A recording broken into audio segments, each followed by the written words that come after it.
días a todos, gracias por acompañarnos en esta mañana de la tercera jornada del evento. Vamos a tener un bloque, espero, y un panel de lujo.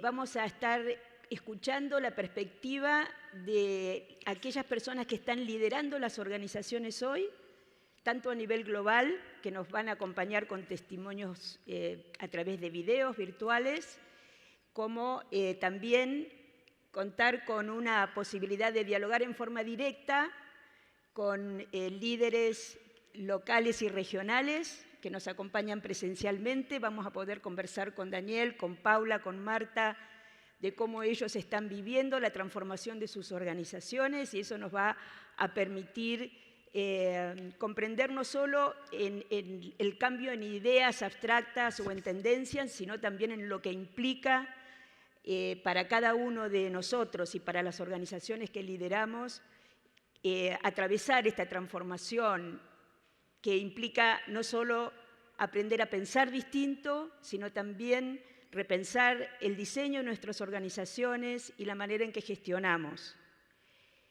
Vamos a tener 3 ejes en esta conversación. El primero está más ligado a las tendencias de transformación.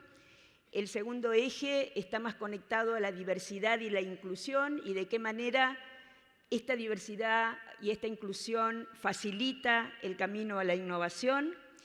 Y el tercer eje, más pensando en que hay mucha gente aquí joven que tiene todavía una larga carrera por delante, vamos a pedir algunos consejos acerca de cómo encarar el futuro de las carreras y el desarrollo profesional. Solo como introducción, quiero compartir un punto de vista. Las organizaciones son organismos vivos y son sistemas humanos complejos. Han evolucionado siempre, así como nosotros como adultos seguimos evolucionando a lo largo de la vida. Y esa evolución puede ir ocurriendo como con pequeños ajustes o producirse en saltos que implican un verdadero cambio de cualidad. Eso es lo que sucede cuando una disrupción como la tecnológica atraviesa todos los ámbitos de la vida, como lo que está sucediendo hoy. Estamos frente a un cambio que es mucho más que tecnológico. La revolución no es tecnológica, en verdad es una revolución mental, porque nos obliga a replantearnos la manera en cómo vemos el mundo, y seguramente y vamos a adherir todos a que nos obliga a aprender y seguir aprendiendo a lo largo de la vida, pero no debemos secundarizar la relevancia de aprender a desaprender, porque todos estamos aquí producto de una historia, de una manera de hacer las cosas. Las organizaciones que tenemos y que hemos estructurado a lo largo del tiempo responden a un paradigma de una época. Eso sigue funcionando, nos sigue generando una lente desde el cual vemos y nos paramos frente al mundo, y si no lo traemos a la luz, si no lo podemos desafiar y identificar esas creencias que condicionan nuestro comportamiento, va a resultar mucho más difícil abrazar lo nuevo y hacerlo con velocidad. Así que coincido con la apertura cuando decimos que se trata de un cambio de verdad cultural, pero me gusta más hablar de transformación a secas. La transformación es sistémica, atraviesa los negocios, atraviesa las organizaciones y nos atraviesa como seres humanos también, y nos plantea preguntas mucho más profundas que la mera adquisición de una habilidad digital. Nos hace plantear el por qué y el para qué vamos a usar esa tecnología. En el fondo está el propósito, está la manera en que nosotros como seres humanos nos vamos a plantear vivir la vida y como conectar ese beneficio económico con un valor que lo trascienda y que sea un valor para toda la sociedad y que nos genere a todos una mejor condición para vivir. Dicho esto, me gustaría comenzar o invitarlos a escuchar lo que piensan los líderes globales acerca de la naturaleza de la transformación, y luego vamos a volver al panel para comenzar nuestra primera conversación de la mañana. ¿De qué lado estará? La pantalla.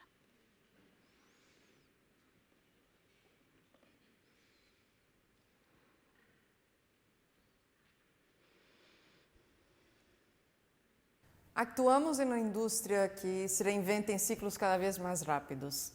Adaptar-se a cada ola de disrupção é um desafio para todos os países e empresas e uma grande oportunidade para cumprir a promessa da tecnologia. Quando aplicamos a ciência a los problemas complejos do mundo, podemos criar mañana muito melhor. Estamos dando grandes passos hacia o futuro, pero isso é solo o começo. Em la primeira fase, vimos muita experimentação, incorporando novas tecnologias como inteligência artificial e a nuvem e aprendendo sobre suas capacidades.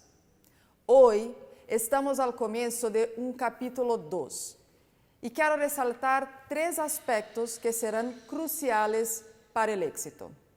Primeiro, hablamos muito sobre o mundo digital e inteligência artificial, pero estas herramientas tendrán que ampliar-se a todos os aspectos de las operações de negócio, todo lo que hacemos em nossas empresas. Segundo, o capítulo 2 de la nube é necessariamente híbrido, ou seja, uma combinação de ou vários entornos de nube pública e privada. Se o mundo vai cambiar, as cargas de trabalho de missão crítica também tendrán que cambiar e se trasladarão a la nube híbrida. E devido à natureza mais complexa e transformadora de los entornos híbridos, isso também requer uma forma diferente de trabalhar, uma forma aberta e colaborativa de inovação. Terceiro, a confiança e o manejo responsável de los dados e de la tecnologia têm que estar sempre no centro de la conversação, para que nadie se quede atrás, para que muitos, não poucos, puedan participar en este nuevo mundo de una manera segura y responsable. We believe there are 5 imperatives to succeed in the 20s. The first one is adjusting to the shifting logic of competition. AI gives us the potential to learn at much greater scale and much more effectively than any traditional hierarchical organization. And we believe competition will be increasingly shifting to competing on the rate of learning. However, in order to do so, we need to reinvent the organization. Therefore, the second imperative is designing the organization of the future, thinking about how machines and humans can be combined synergistically to create an integrated learning organization. Now, that of course implies an enormous amount of change, both mentally and physically. And unfortunately, we know that 75% of major corporate change efforts fail. So what can be done about it?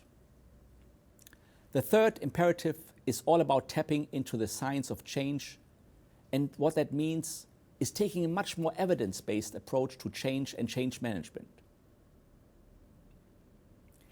Everything that I've said so far about the first 3 imperatives implies a lot of resilience that will be required to navigate change, and also a lot of innovation, reinventing every aspect of how we think about and execute business.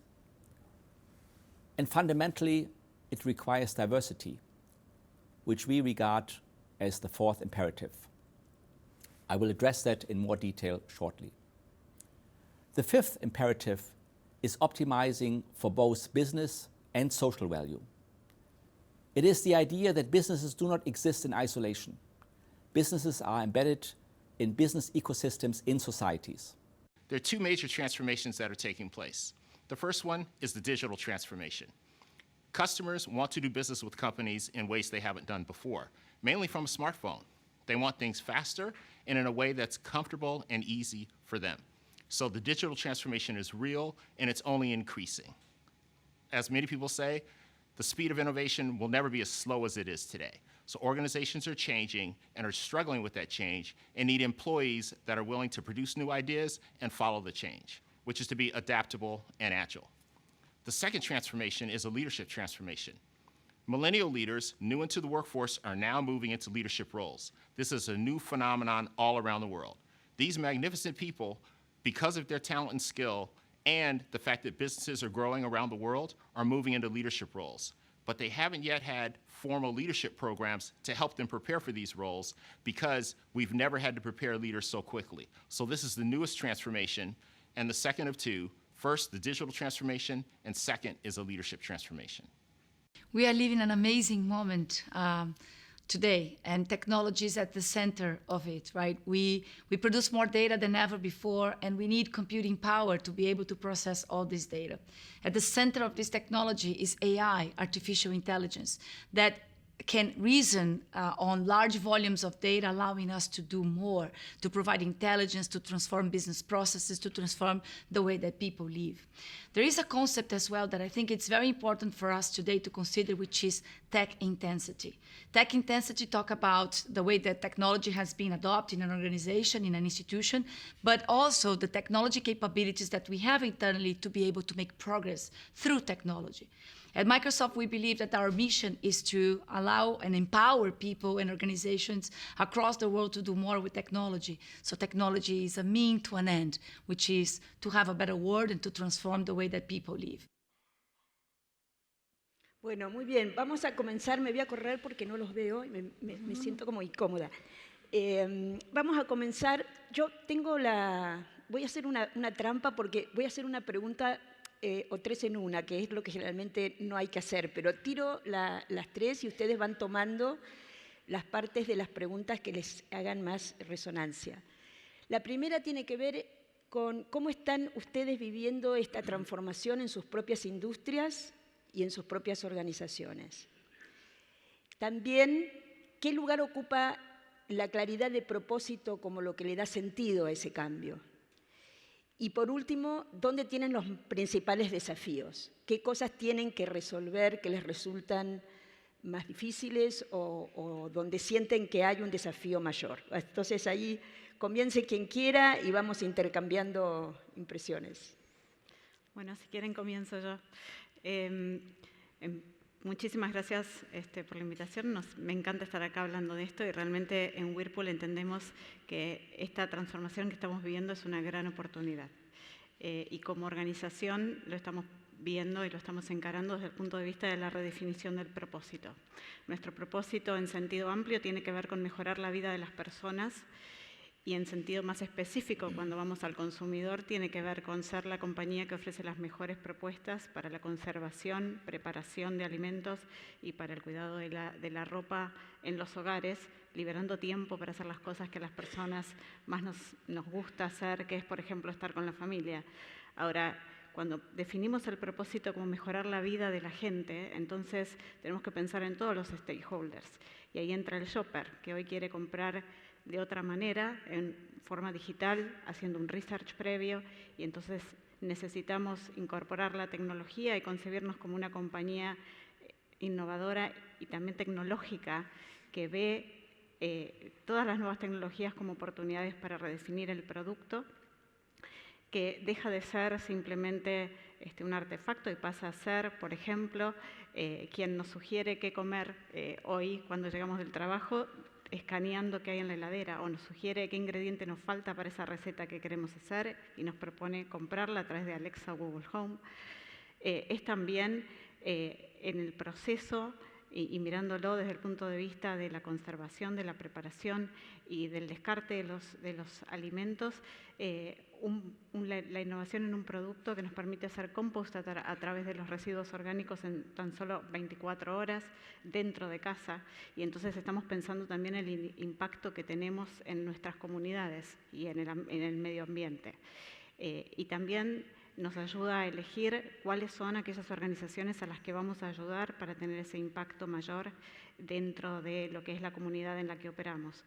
Desde el punto de vista de la cadena de valor nos permite reinventarla, porque las tecnologías nos están llevando a integrarnos muchas veces con nuestra cadena de distribución en modelos de marketplace que optimizan el uso del capital de trabajo a lo largo de toda la cadena, algo que en el mundo tiene sentido y en el contexto actual que estamos viviendo en Argentina es una gran oportunidad también, porque todos sabemos los desafíos que presenta la inmovilización.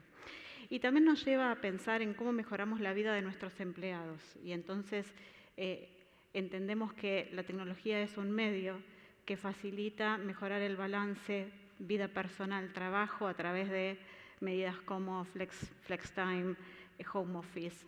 Podemos trabajar en cualquier lugar y ser tan efectivos como si estuviéramos en la oficina o más. Y liberar también el potencial de cada uno de nuestros empleados.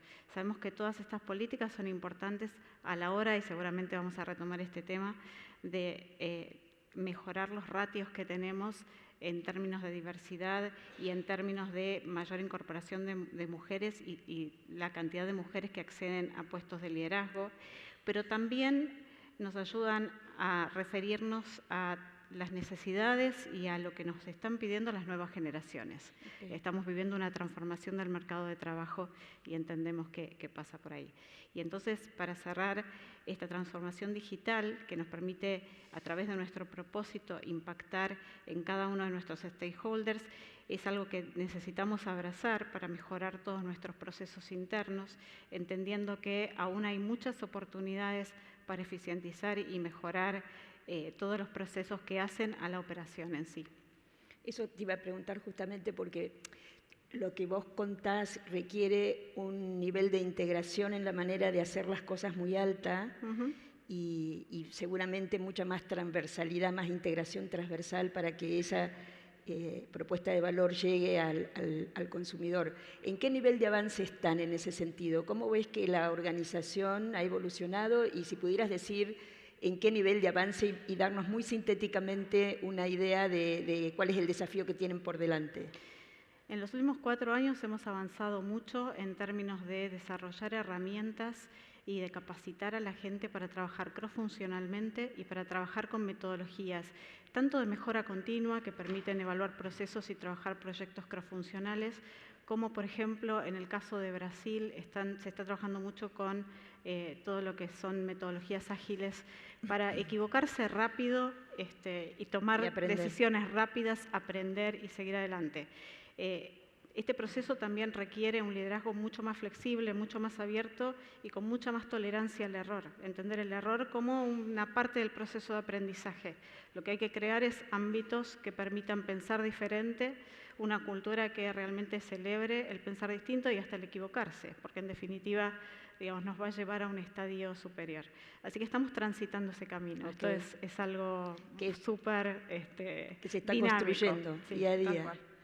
Ok, Marta, tu experiencia es bastante distinta en términos de la naturaleza del negocio que vos liderás, y contanos un poco cómo la transformación, qué características adquiere la transformación, y brevemente compartí con la audiencia de qué se trata tu compañía, okay, porque es bien especial. Sí, no tengo el apellido de mis colegas, entonces vamos a explicar un poquito. Básicamente NextDP es un fondo de inversión que nació en el año 2011 con el objetivo de apoyar una nueva generación de empresarios, aprovechando o tomando ventaja de la gran oportunidad que presentaba la baja en los costos de la tecnología y la posibilidad de acceder y probar modelos de negocio de forma muy rápida a través de las redes sociales, a través de los nuevos medios. Por eso que para nosotros, hoy hasta el momento tenemos más de 200 startups de base tecnológica invertidas en todo, de diferentes países del mundo, pero con foco en el mercado de Latinoamérica. Manejamos 2 fondos de inversión y en este último tiempo tuvimos que hacer una transformación como organización que voy a contar un poquito más adelante y que tiene que ver con el hecho de acercarles innovación a las corporaciones a través de la nueva generación de empresarios. Okay. Así que, ¿cómo vivimos la transformación nosotros desde NextDP o yo personalmente como profesional como un continuo? O sea, si bien hoy estamos hablando de transformación y transformación digital, la transformación digital no tiene ninguna cabida si no hay una transformación desde los individuos y desde las organizaciones. El haber pasado de la época del papel y el marketing digital, que es mi experiencia de mandar cartas para vender autos, como le contaba Daniel, sobres con sobres y muy lindas creatividades, a pasar a mandar emails y empezar a utilizar bases de datos y plataformas para manejar bases de datos, hasta transformarse en, no importa cuál es el medio por el cual uno quiera llegar al consumidor, porque lo importante es lo que el consumidor quiere, no cómo le va a llegar la información, sino cómo elige hasta esto, ¿no? De pasar de ser una empresa de servicios a transformarnos en un fondo, en buscar dinero de terceros que confiaran en que realmente se venía un tsunami, digamos, de nuevas cosas que iban a transformar el mundo de todos. Y la realidad que nuestro propósito desde el principio, y siendo que somos un equipo diverso, somos 4 socios, 3 varones y yo, y con diferentes procedencias, profesiones y demás, estaba muy presente el propósito de impactar de alguna manera, ¿no? O sea, particularmente para mí era cómo puedo trascender, cómo le puedo mostrar a mis hijos, más allá de hacer un negocio que sea económicamente rentable, ¿no?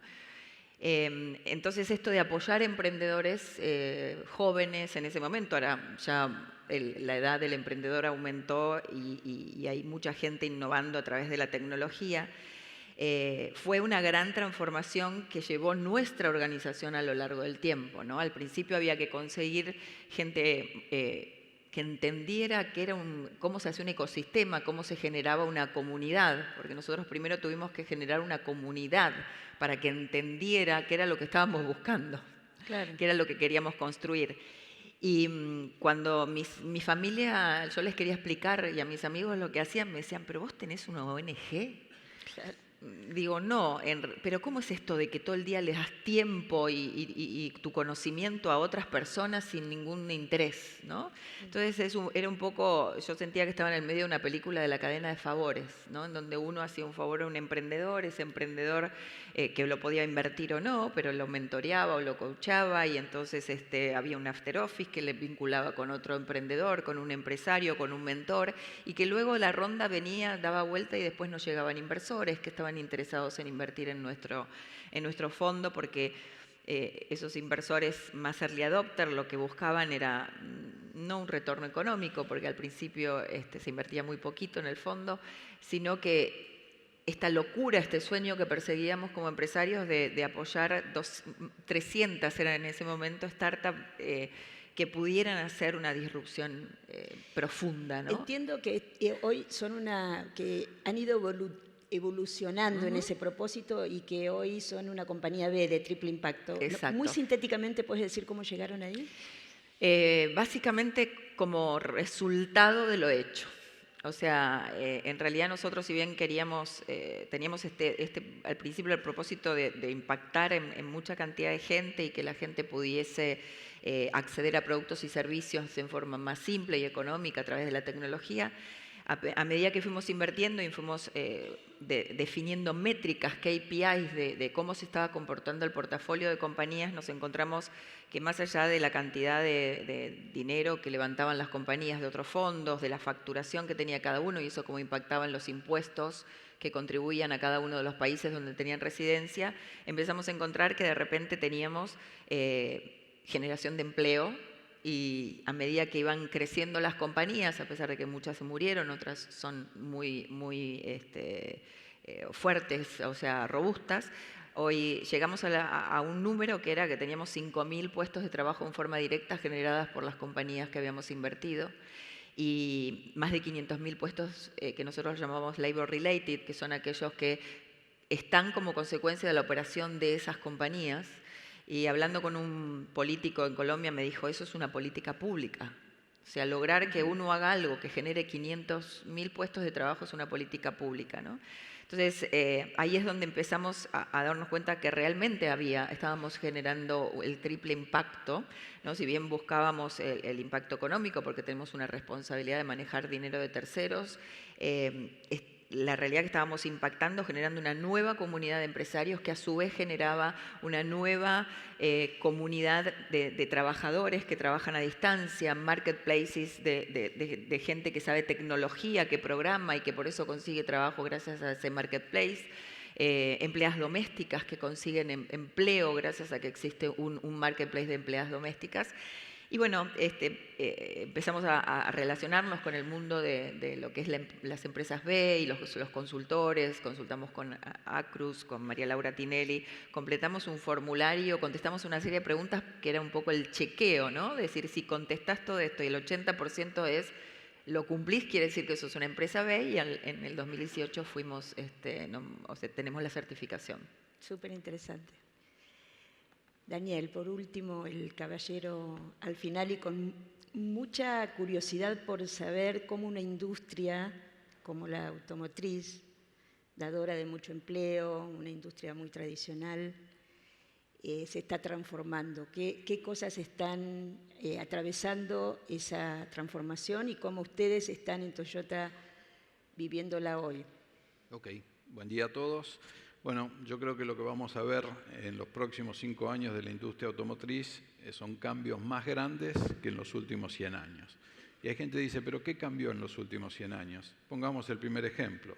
Los cowboys americanos cambiaron 15 millones de caballos por 15 millones de autos. Lo que viene ahora es mucho más difícil, mucho más rápido. Entonces, desde Toyota nosotros lo que queremos hacer es cambiar de ser una fabricante de autos a ser una proveedora de servicios de movilidad. Y cuando decimos servicios de movilidad, son servicios de movilidad durante toda la vida de ese cliente. El propósito, obviamente, es cuidar al cliente y, como decimos siempre, crecer de una manera equilibrada con la comunidad. El cliente que nos toca es un cliente mucho más informado, más exigente, algunos que se suman al mercado, y creo que todos entienden que son más proclives a ser infieles a la marca, entonces uno tiene que trabajar mucho, mucho más. Este concepto de VUCA, que el mundo que viene es volátil, incierto, complejo y ambiguo, se aplica muy, muy bien, porque en los cambios que vienen por delante vamos a tener efectos colaterales que uno va a tener que manejar. Yo quiero poner algún ejemplo para verlo. Hace unos años hice una encuesta, 50% de la gente dijo yo quiero manejar, el 100% pedía que el auto no choque, ¿sí? Otro 60% de la gente quería que el auto fuera una extensión del teléfono celular. Se trabajó muchísimo en lo que son sistemas de seguridad. En países más avanzados como los europeos, se redujo en un 50% las muertes en accidentes de tránsito. Y todos decimos, bueno, es muy bueno, pero los doctores de Europa se quejan porque no hay órganos para trasplantes. Hoy nosotros en la Argentina estamos trabajando con el doctor Berra en un proceso que alarga la vida del órgano para poder llevarlo a algún otro lado y poder hacer el trasplante. Ahora alguien dice, bueno, ¿qué tenemos que ver? Pero es parte de esos cambios. Otro tema que también nos pega a todos es cuando se pidieron todos esos sistemas de asistencia que hoy están funcionando, el auto que sigue al auto de adelante, no nos podemos correr de carril, son asistencias al manejo. Las bebidas energizantes tienen el 60% del consumo en las estaciones de servicio para conductores que manejan a la noche. Wow. Con todos esos sistemas de asistencia, esas bebidas energizantes van a bajar, con lo cual hay que pensar en otra cosa. Y el otro tema también es que cuando nosotros vamos a esos autos conectados, eléctricos, con sistemas de seguridad, empezamos a bajar todo lo que es el mantenimiento del auto. Se acaban los pequeños choques de un semáforo, los rayones de paragolpe, con lo cual también tenemos que pensar en qué vamos a hacer con toda la cadena de valor, porque el auto indudablemente va a cambiar toda la cadena. Va a cambiar toda la estructura. Esos ejemplos muestran fehacientemente lo sistémico que es la transformación. Tengo una curiosidad muy básica. De alguna forma, el incentivo a tener autos y a tener autos cada vez más inteligentes es fuerte para que se incremente el parque automotor. ¿Es así? Porque esto implica cómo manejan el tema de la congestión, del consumo y de la contaminación en todo caso. Bueno, acá viene un tema. El 50% de nuestros clientes son emocionales. Quieren tener el auto. No hay forma. El otro 50% es racional y se da cuenta que el auto está estacionado el 80% de nuestro tiempo. Okay. Entonces ahí es donde una compañía de movilidad puede ayudar a dar la solución a ese efecto del auto, digamos, ineficiente estacionado en algún lado y que ayuda al tema de la congestión. Como política de Toyota, nosotros tenemos previsto que en el año 2050 todos nuestros vehículos tienen que dejar 0 huella de carbono en su proceso de fabricación, uso y desecho. Con lo cual, ¿qué implica también? Que hoy nosotros tenemos a lo mejor 4 o 5 tecnologías en desarrollo, en marcha, y que a lo mejor no van a funcionar. Okay. Y es un poco lo que decíamos antes, hay muchas cosas que van a fallar en este proceso tan volátil. Para tener una referencia, Toyota tiene hoy en el mundo 30.000 ingenieros pensando en cosas que no están en producción. Y creo que ahí viene el gran desafío de nosotros líderes, hasta para generar una compensación laboral hacia adelante. Tenemos que buscar emprendedores adentro de la empresa. Es decir, hay que salir de la caja. Okay. Nosotros creamos una compañía de movilidad en Argentina, hoy se la estamos vendiendo a todo el resto de Latinoamérica. Para esos clientes emocionales hicimos un vehículo deportivo en Argentina, con todos desarrollos argentinos, y hay vehículos de esos patentados andando por Japón. Un día en una carrera a alguien se le ocurrió, vamos a hacer un simulador, y hoy le estamos vendiendo esos simuladores a Japón. Wow. Entonces ahí es donde uno tiene que salir de la caja, entender que el cambio es violento, que es irreversible, que no hay forma de pararlo, pero uno tiene que adaptarse y tiene que salir adelante con eso. Nosotros, perdón, es la última, para aquellos que no conocen, Toyota arrancó como una compañía que fabricaba telares, de ahí cambió a hacer autos, con lo cual entendemos que los cambios se pueden hacer y pueden llegar a ser exitosos.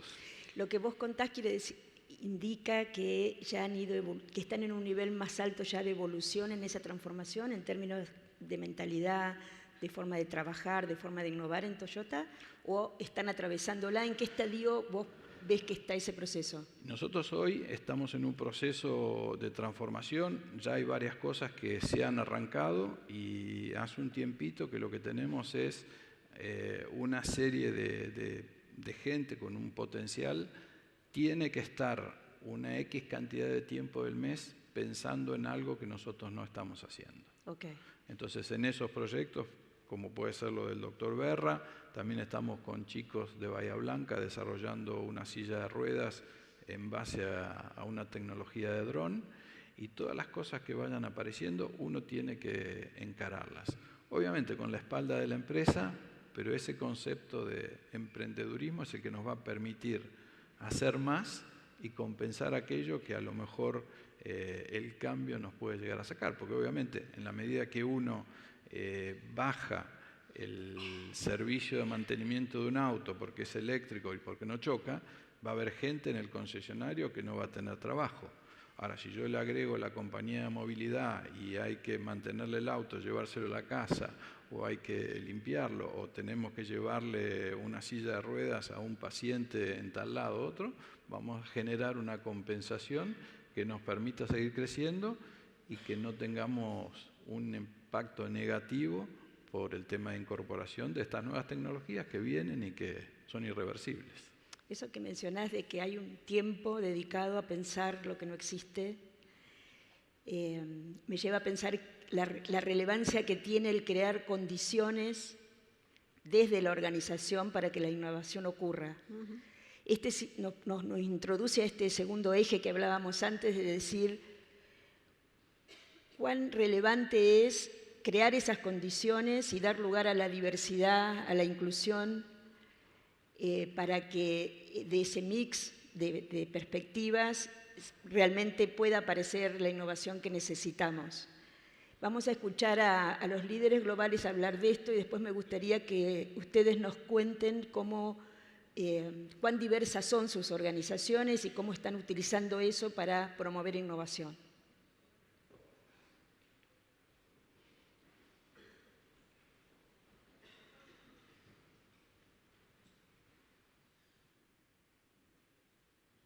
A transformação digital é uma realidade e para apalancar todo su potencial em prol das pessoas e o progresso, é necessário um compromisso de todo o ecossistema com a diversidade e a inclusão.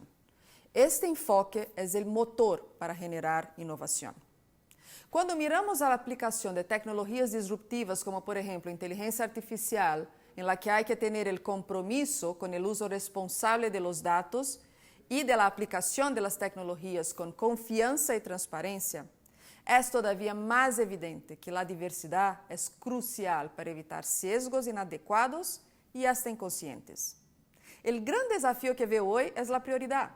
Un estudio reciente de IBM muestra que el 79% de las empresas en todo el mundo aún no han priorizado el equilibrio de los géneros, por ejemplo, en cargos de liderazgo. Y pocas organizaciones muestran un sentido de urgencia sobre ese tema. A pesar de innumerables datos que demuestren que una organización diversa obtiene mejores resultados. Es por eso que es importante continuar apalancando el debate y promocionando iniciativas que aceleren este cambio cultural para que la diversidad sea realmente una prioridad de negocio con un plan constante de iniciativas, con métricas de negocio y no algo relegado a la área de recursos humanos o diversidad. Diversity is not only a moral imperative, it will also make businesses more effective in the long run. One of our recent studies of more than 1,700 companies around the world shows that diversity increases the capacity for innovation by expanding the range of a company's ideas and options. Moreover, as the speed of change accelerates, innovation and reinvention are increasingly necessary to stay on top. The most obvious sources of diversity, such as gender, ethnicity, and sexual orientation, are indeed important in driving innovation. But variety of work experience and educational background are also very important and very meaningful. These factors are mostly additive, so companies that are diverse on multiple dimensions are even more innovative. Structural diversity alone, however, is insufficient. Organizations also need an environment conducive to embracing new ideas, and they must install open communication practices, participative leadership, commitment to building diversity in top management, openness to testing multiple ideas, and other measures to unlock their full potential of diversity. Diversity also increases resilience. Like biological communities and organisms, companies that encompass more heterogeneity are likely to withstand unanticipated changes better. Enterprises that embrace diverse talent, ideas, and sources of growth will have an advantage in understanding and adapting to external shocks, which increasingly threaten the survival of individual businesses. So for example, if there's a company A, and at this company, you've heard from people who work there, they do a great job of welcoming you, developing you, teaching you, challenging you, listening to you, speaking to you in a way that shows they care about you as a person, compared to company B that doesn't do those things consistently, yet will pay you more money. Which job should you take? Our analytics show and our personal experience shows you should take company A, because this is a company that's going to develop you into being a great, outstanding individual performer and perhaps a great people leader. The other one might pay you more money in the short term, but in terms of your development, to be all you can be and to have many, many options in your career, whether it be being an outstanding individual performer or being a great people leader, company A is going to put you on the path to do that. So as we like to say, always choose culture over pay. Our industry does not respect tradition. Our industry respects innovation. And innovation is very much related to creativity. To be creative, we need different people, we need different thoughts, and we need people that comes from all walks of life, and people that can represent society so that we are able to serve the 7 billion people in the planet. When we renewed our mission, which is to empower every person and organization on the planet to do more, we mean every person. We are not happy if any of us are left behind. So we are very committed to that, to diversity and inclusion. Inclusion is actually a very important part of this commitment, which is to make sure that people are well received as they are and they have equal chances and equal access to opportunities. Argentina actually have a very good example, which is a program called Plan Azurduy, and we are actually celebrating the first generation of participants who are young mothers who have been trained in tech skills.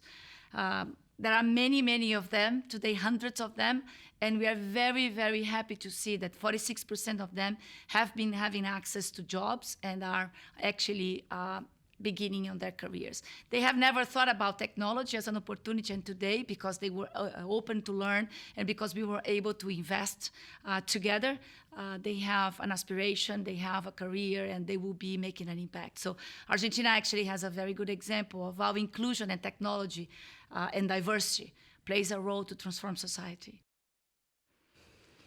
Daniel, voy a hacerte contestar la pregunta primero.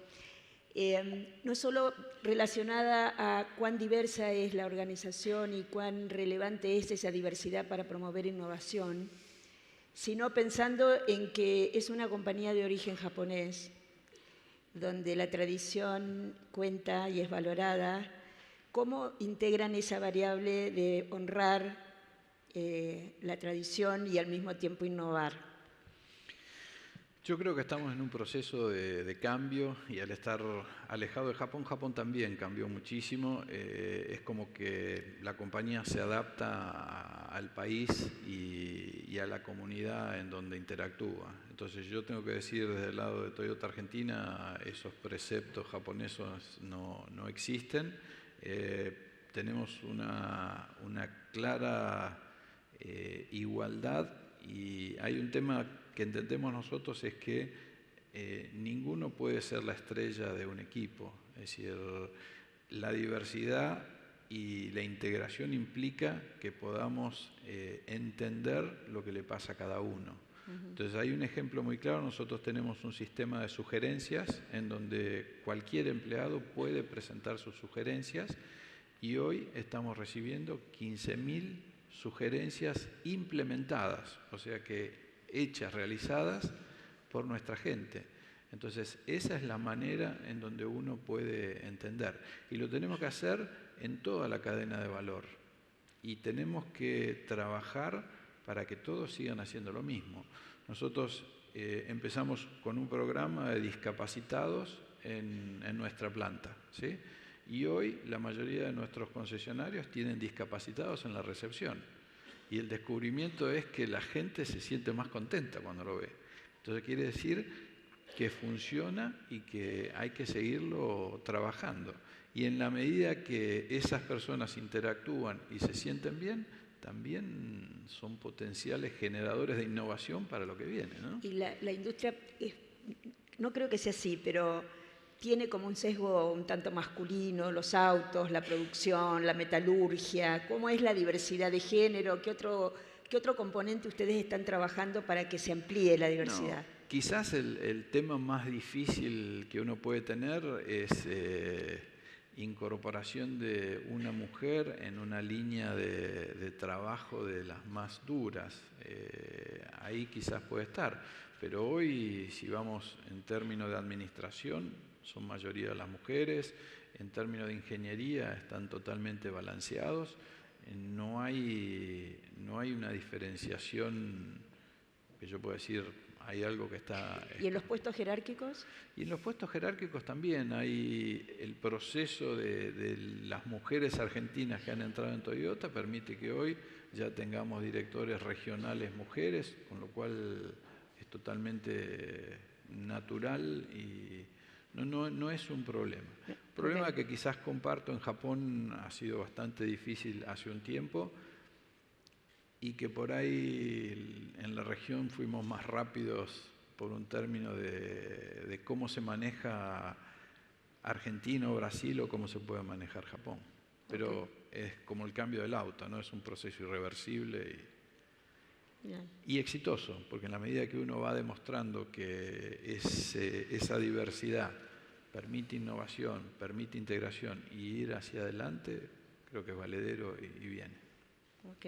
Paula, ¿en qué medida pensás que la diversidad está relacionada con la innovación? Yo creo que cada uno de nosotros, los neurólogos dicen que hay más del 90% de las decisiones que tomamos que son emocionales y son automáticas. Y la realidad es que las tomamos en función de filtros que ni siquiera percibimos.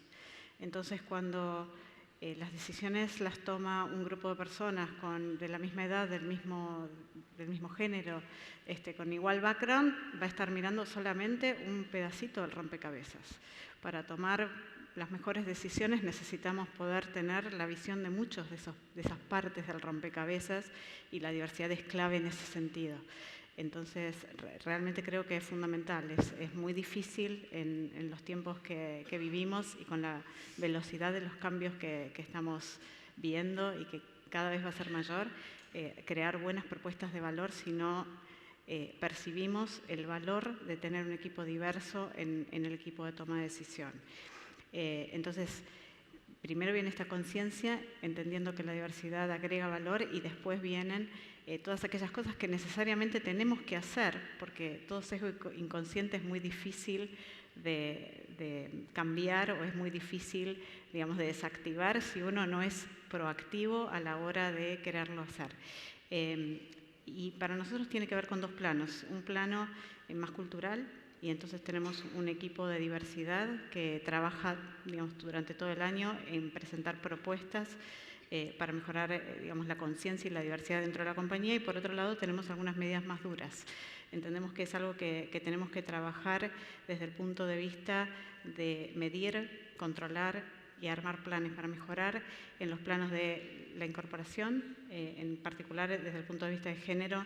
Entendemos y buscamos proactivamente que todas las ternas de aquellas posiciones que necesitamos completar incluyan mujeres. Desde el punto de vista de la retención, y ahí está claro que el momento de la maternidad es clave como para que las mujeres se mantengan en carrera dentro de la organización y puedan posteriormente acceder, o al mismo tiempo acceder a posiciones de mayor liderazgo. Y finalmente en la etapa de promoción. Entonces, desde el punto de vista de la retención, trabajamos mucho con las propuestas de balance vida-trabajo, lo que decía antes, la flexibilidad en los horarios, el home office y todas aquellas políticas que permitan reincorporaciones graduales o bueno, mejorar el balance. Por otro lado, en términos de promoción de carrera, nos dimos cuenta, midiendo por estadios, que así como hay 65% de egresadas universitarias mujeres, nosotros en los primeros estadios, en lo que es pasantías, en lo que es analista junior, tenemos casi un 70% de mujeres. Sin embargo, a medida que vamos avanzando, parecería que esos ratios se van perdiendo y llegamos quizás a algunos managers con menos de un 40% de mujeres dentro de la organización, que es muy bueno, pero entendemos que necesitamos hacer más. Entonces, estamos trabajando con políticas de mentoreo, y estamos incorporando ahora un requisito adicional que tiene que ver con tratar de observar que en los planes de sucesión que armamos y en las evaluaciones de talento y demás, también mapeemos mujeres necesariamente dentro de las ternas de personas que podrían acceder a posiciones superiores. Así que es un proceso dinámico que entendemos de construcción, que hay que poner foco, ¿no? Ok. Yo quiero, Marta, ponerte un agregado a la pregunta, que es, dicen que los argentinos somos innovadores, pero de lo que escucho pareciera ser que lo que cuenta de la diversidad no es tener mucha gente diversa, sino la calidad de la interacción y el poder aprovechar esas diferencias para generar colectivamente algo distinto. Vos sos un ejemplo claro de una compañía muy innovadora que está promoviendo además una manera distinta como de nutrirse en diferentes partes. ¿Qué encontrás vos que este componente cultural argentino de que somos innovadores pero a la vez nos cuesta trabajar colectivamente? ¿Cómo ves algo de esta naturaleza y cómo la organización de ustedes aprovecha la diversidad de los socios y de lo que mencionaste de las diferentes personas que intervienen en esos ecosistemas para crecer? Yo diría que Argentina no es necesariamente no colaborativa o no integradora. Acá tenemos países en la región que son más duros en ese sentido, como por ejemplo Colombia, ¿no? Colombia, yo desde el punto de vista del empresario joven, ¿no? es mucho más mezquino por naturaleza, ¿no? Las nuevas formas de hacer negocios y las nuevas formas de construir es a través de la colaboración y la transparencia, ¿no? Más allá de la tecnología que hablamos de blockchain que va a traer transparencia, primero la transparencia y la colaboración tiene que ser en la interacción, ¿no? A mí me ha tocado traer empresarios jóvenes de Colombia, Argentina, y dicen, esto es el parque de diversiones, no puedo creer que otro me esté explicando cómo puedo resolver una línea de código en 2 minutos que me llevó, no sé, meses que no encontraba la solución, ¿no? Entonces, yo no lo vería tanto por el lado de que somos tan diferentes en ese sentido, no colaborativos o que no nos podemos integrar. Yo soy un poquito por ahí más dura y acá hay muchas mujeres y por eso me voy a tomar la licencia de decirlo. Yo estoy en el mercado laboral hace muchísimos años, como 40 más o más. Y la realidad es que siempre no me ponía a pensar si era mujer, si no era mujer, si podía ascender o no podía ascender. Para mí era como una cosa media natural, no lo pensaba. Y la realidad es que cuando empezamos a invertir nosotros nos encontramos que había muy pocas mujeres que estuvieran haciendo compañías disruptivas, pensando en grande, más allá del tema que les compete a la mujer. Hay muchas mujeres que emprenden en áreas que son en nuestro entorno, ¿no? La ropa de bebé, cómo puedo hacer desde mi casa cosas que el jardín circulante. Entonces, pero yo quería encontrar mujeres que estuvieran haciendo inteligencia artificial, blockchain, cosas que realmente a través de la tecnología impacten y que ellas pudieran desarrollarse en sí mismas.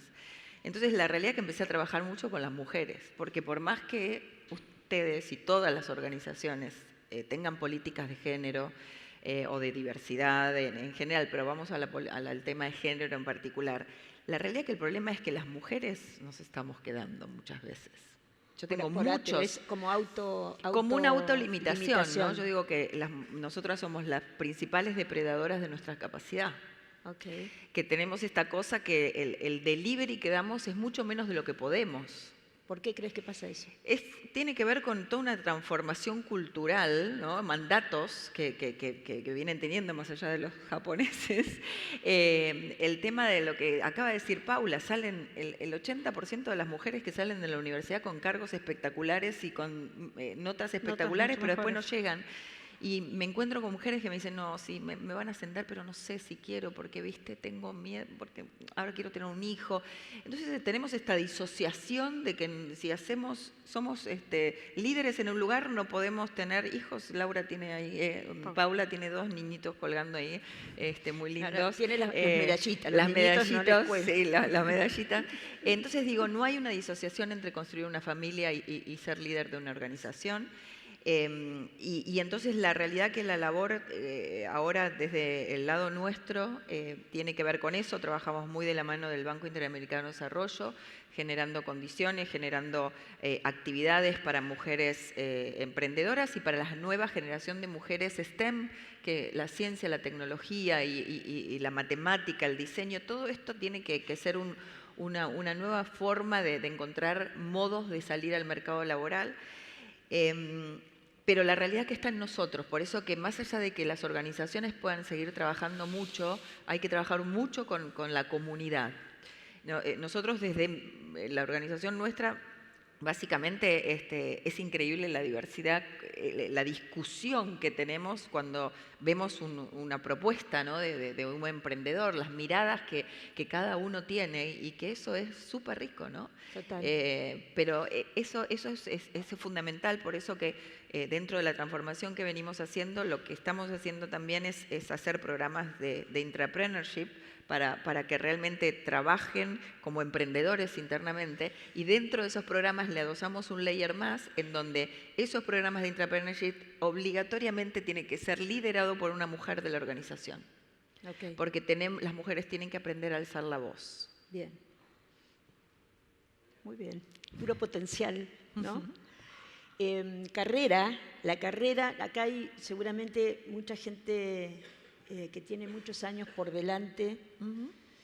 Muchos de ustedes deben ser líderes en sus organizaciones, deben tener gente que conforma equipos que ustedes lideran.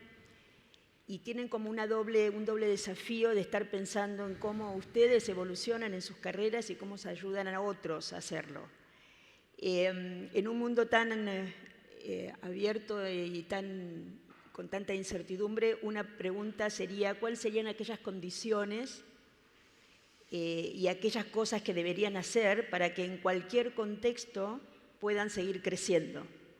Escuchemos lo que opinan los líderes globales y volvemos después al panel para ver la opinión de ustedes y el consejo que pueden dar.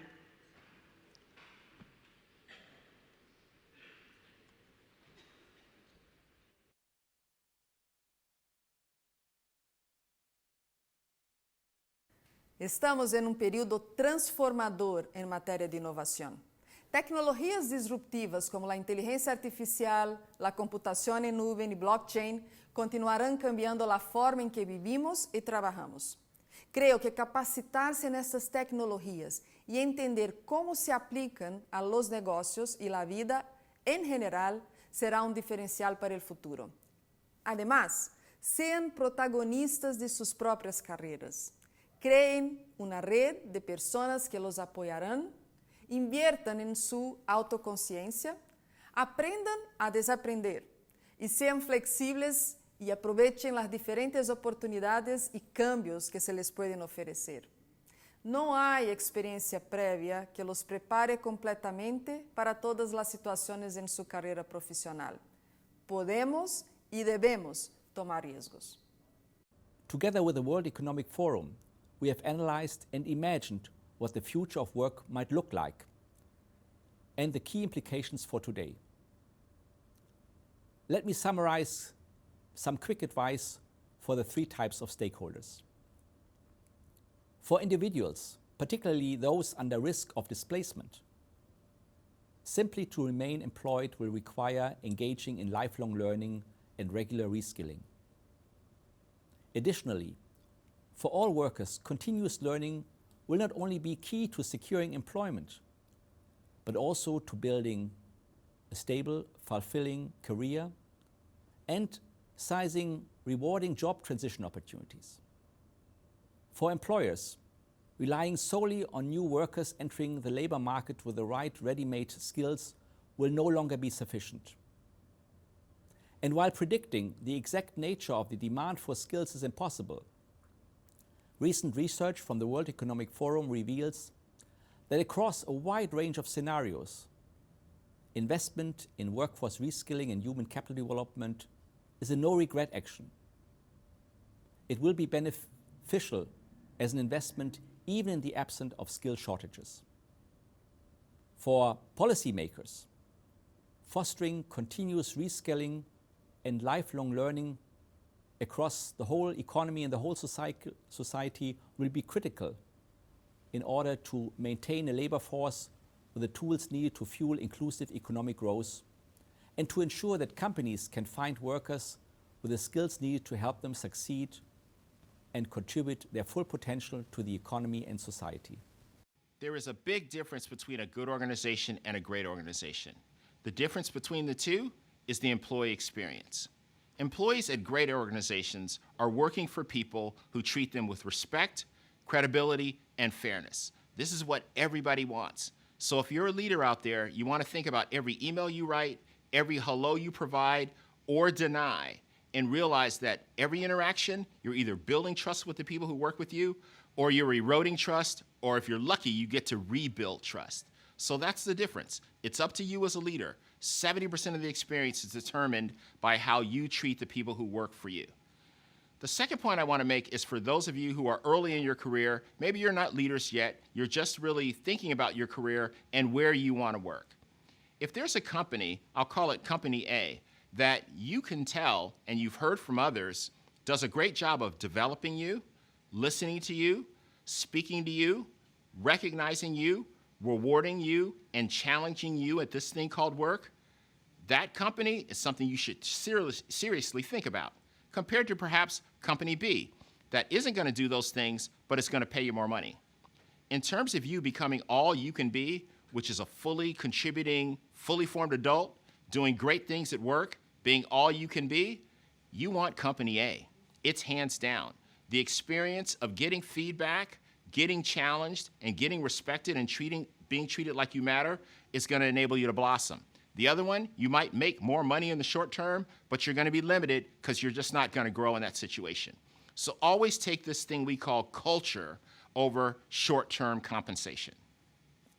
One of my preferred career and development thoughts are very much related to growth mindset. We at Microsoft, we adopt the concept of growth mindset as the base of our culture, and which means that we have to be focused on learning every day. You have to have learning as a very important thing on your day-to-day. So at the end of the day, what I love to ask myself is, what did I learn today? How did I really I was open-minded and to be capturing and to be making the right questions. So for me, this is a very important career advice, which is, be always open to learn. Have this open mindset about having different ways of doing things and to be successful. So this is a very important thing. Also, we just mentioned about diversity and inclusion, and I think it's very, very important that we take that as part of our own career development to ensure that every voice is heard, that every person has an opportunity to speak, so that we have something that is bigger because we have participation of everyone instead of few people.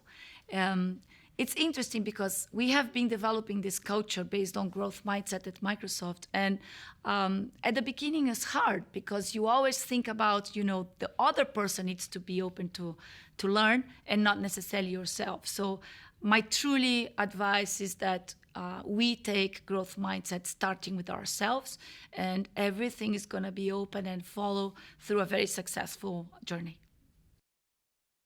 Bien. El consejo de ustedes, lo quiero contextualizar un poco en la situación de nuestro país. En este sentido, es obvio que el desafío hacia adelante tiene que ver con lo que cada uno haga y se proponga hacer, en términos de hacer una diferencia en el lugar que le toca. Al mismo tiempo, vivimos en un país que parece que tenemos como una tendencia a lo circular, como sentimos que estamos siempre en el mismo lugar, y eso nos exige más. ¿Qué consejo le darían ustedes a nuestra audiencia en términos de cómo manejar sus propias carreras y al mismo tiempo promover transformación en un país que la sigue necesitando, pero que tiene un contexto que a lo mejor resulta más difícil que si estuviéramos viviendo en Suiza o en Silicon Valley? ¿Comienzo? ¿Arranco yo? ¿Sí? No, por favor. No, por favor. Bueno, primero voy a empezar al revés. Primero el consejo que deberían hacer como profesionales para después cómo hacerlo desde Argentina para el mundo, ¿no? Como profesionales, el otro día estuve con la ministra de Educación del Gobierno de la ciudad y decía, tenemos que preparar a chicos para trabajos que hoy todavía no existen. Entonces, la única posibilidad que tenemos es de darle herramientas, de despertarles la curiosidad, que indaguen, que pregunten y que todos los días quieran aprender algo nuevo. Y esto es básicamente la invitación, ¿no? Yo, más que aprender a desaprender, hablábamos antes, lo que me gusta es aprender a aprender, ¿no? El tema de que todos los días tenemos la posibilidad de aprender cosas nuevas si realmente somos curiosos. Entonces creo que la curiosidad, si hoy vos me decís, tengo dos candidatos y voy a ver cuál es el que mejor me va, no sé si me voy a fijar tanto en la currícula de la universidad como que realmente tenga esta pasión por querer aprender y por querer modificar cosas, ¿no? Entonces esto es uno de los consejos, y el hecho de que busquen la mejor versión de ustedes mismos, ¿no? Todos tenemos que ser iguales, en la que se sientan más cómodos. Respecto de Argentina, digamos, a veces hay que tomar las cosas como, no a veces, mi experiencia es que siempre tomé las cosas como Argentina y lo que pasaba en Argentina como parte del contexto.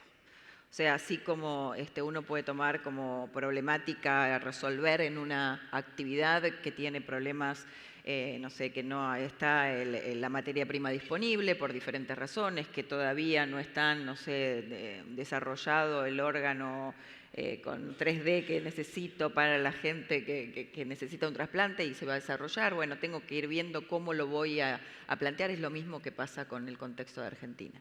Nosotros empezamos en el 2011 cuando no era el mejor contexto tampoco, pero sí teníamos un propósito y un sueño, y el propósito y el sueño era que a partir de lo que hacíamos nosotros desde Argentina para toda la región, pudiéramos, aunque sea, impactar a una pequeña población que sea un multiplicador impresionante, y hoy creo que puedo decir que hemos logrado, ¿no? El hecho de haber empezado mirando un Techstars, que es una aceleradora que está en Boulder, Colorado, que es un pueblito chiquito como Bariloche, que desde ese lugar había podido construir una red de aceleradoras en todo el mundo y que había empezado a hacer lo que nosotros queríamos hacer. Dijimos, si ellos lo hicieron desde un Bariloche, nosotros lo vamos a poder hacer desde Argentina para el mundo.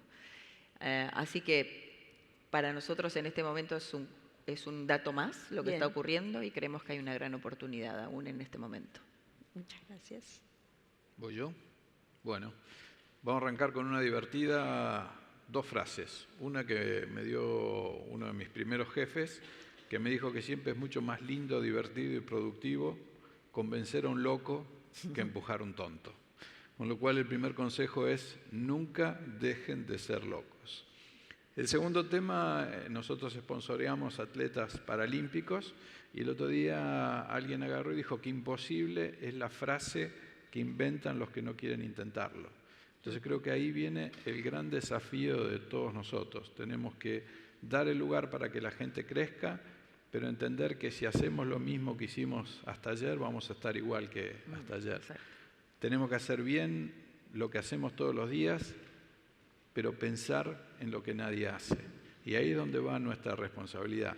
El cerebro es el órgano más perfecto del cuerpo humano, y a veces nos da la respuesta a la noche. Y uno se pregunta, ¿por qué a la noche, a las 2 de la mañana? Y tengo la solución. Porque durante el día nosotros lo sometemos a una presión para buscar esa solución. Entonces creo que ahí está el gran tema de todos nosotros, y que están en nosotros las soluciones para adelante.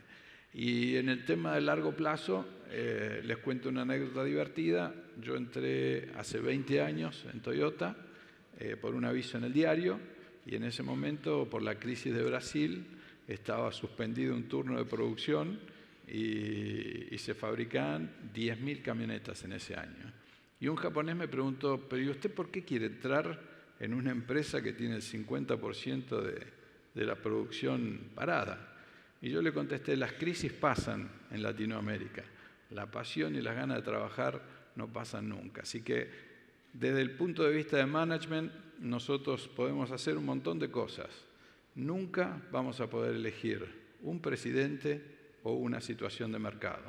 Con lo cual nuestra responsabilidad es hacer que nuestros proyectos sean sustentables, esté como esté el mercado o esté quien esté de presidente. Muchas gracias. Paul. ¿Qué decir? Impresionante. Me encantó el mensaje de Daniel. La realidad es que Argentina tiene apenas 6 millones de empleo privado. Y si hay algo que y hace 40 años que no crecemos. Entonces, si tuviéramos que redefinir el propósito, nuestro propósito como país, creo que tenemos que convencernos de que el camino es el crecimiento, y quienes estamos acá, estamos en ese grupo de personas privilegiadas que tenemos la oportunidad de hacer una diferencia. Entonces, por un lado, y desde el punto de vista del país, creo que la oportunidad es gigante, el potencial está ahí. Tenemos que decidirnos nosotros para que desde nuestro lugar y en la medida de lo que podamos entendamos que nosotros también tenemos un poder muy importante de hacer que las cosas pasen. En un plano más personal, creo que cada uno tiene que definir su propósito y entender qué quiere y dónde puede alcanzar su máximo potencial en función de lo que más le gusta y aquello para lo que es bueno y aquello en lo que puede realmente hacer un impacto y generar un impacto mayor. Después tiene que tener la perseverancia y la determinación de llegar ahí más allá de cualquier cosa y estar dispuesto a ser flexible y a cambiar. Quizás estoy muchos años en una empresa y me doy cuenta de que digamos, no es el lugar, bueno, tener el coraje, el valor, la valentía y la iniciativa para nunca dejar de lado los sueños, siempre ir por aquello que queremos y creemos que podemos hacer. Y finalmente saber que todos nosotros llegamos a donde llegamos gracias a la ayuda, al apoyo de aquellas personas que creyeron en nosotros. Entonces yo creo mucho en el pay forward. Siempre hay una parte muy importante que tiene que ver con desarrollar a otros, con darle la oportunidad a los que vienen detrás y a través de la educación, pero también de lo que podemos hacer en casa, con la comunidad y con nuestros propios empleados o nuestros propios equipos, siempre trabajar hacia adelante. Qué placer. No tengo mucho más que agregar, pero sí, por ahí, no quiero arriesgarme, pero gran parte de este auditorio pueden ser mis hijos, ¿no? En términos de lo que agrega la edad es la experiencia de haber vivido muchas cosas en este país y de haber seguido adelante, ¿no? Y la sensación que a mí me queda escuchándolos es de terrible oportunidad, de un potencial enorme que está presente en lo que ustedes están haciendo en las organizaciones y seguramente en lo que ustedes están haciendo también o pueden hacer, y que la gran diferencia es la fuerza de la convicción. No importa cuán fácil o difícil sea, lo que importa es que valga la pena. Y entonces los invito a abrazar esos proyectos, esas iniciativas, esas tareas, esos trabajos que los hagan sentir que vale la pena y perseveren, porque siempre lo mejor está por venir y depende de lo que todos y colectivamente sepamos construir. Así que yo quiero cerrar el bloque primero agradeciéndoles infinitamente. Nos han hecho pensar, nos han hecho reflexionar, nos han hecho entusiasmar y bueno, y con el mensaje de que nos sintamos un colectivo, que no solo tenemos que hacer una diferencia, sino que podemos hacerla. Así que muchas gracias por escucharnos y muchas gracias a ustedes por participar. Gracias. Muchas gracias.